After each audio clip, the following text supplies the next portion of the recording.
Hi friends, இது பார்த்தீங்கன்னா தாம்பரத்தில் ஒரு கஸ்டமர் கிரைனைட் பாலிஷிங்காக கூப்பிட்டுருந்தாங்க. நம்ம நேரில் போய் சைட்டை பார்த்து இப்படி தான் இருந்தது. கிரைனைட்டில் ஃபுல்லாக புரிஞ்சு வந்திருக்கு. இந்த இஷ்யூ வந்து ஒன்று கல் ஒழுங்காக லே பண்ணலன்னா இந்த இஷ்யூ வரும். ஆரல்ஸ் நம்ம கெமிக்கல்ஸ் யூஸ் பண்ணால் ஃப்ளோர் மாப்பிங் அந்த மாதிரி கெமிக்கல்ஸ் யூஸ் பண்ணால் இந்த மாதிரி இஷ்யூஸ் வரும்.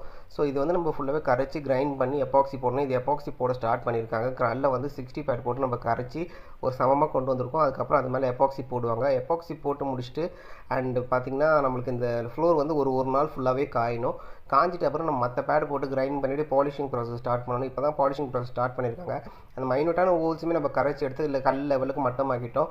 ஸோ உங்களுக்கு அந்த மைனூட்டான ஹோல்ஸ் புரிஞ்சு வந்ததுக்கான ஒரு இதுவே இருக்காது. ஸோ பாலிஷிங்லாம் முடிச்சிட்ட பிறகு பார்த்தீங்கன்னா ஃப்ளோர் இந்த ஒரு குவாலிட்டிக்கு வந்துடும். இதில் பார்த்தீங்கன்னா உங்களுக்கு அந்த மைனூட்டான ஹோல்ஸ் எல்லாமே மறைஞ்சிருக்கு. இதுக்கப்புறம் அது திரும்பி வரவும் வராது. நம்ம சொன்ன மாதிரி மெத்தடில் அவங்க யூஸ் பண்ணாங்கன்னா. ஸோ உங்களுக்கு இந்த மாதிரி கிரைனைட் பாலிஷ் சர்வீஸ் வேணும்னா உங்களுக்கு டிஸ்கிரிப்ஷன் நம்பர் தரேன், கால் பண்ணுங்கள். அண்ட் இது நம்ம பார்த்தீங்கன்னா ஹோல் தமிழ்நாடு, பெங்களூர், கேரளா இந்த மாதிரி எல்லா இடத்துக்கும் பண்ணிகிட்ருக்கோம். ஸோ மறக்காமல் கால் பண்ணுங்கள். முடிஞ்சளவு கம்மி ரேட்டில் நம்ம பண்ணி கொடுத்துட்ருக்கோம். Thank you friends.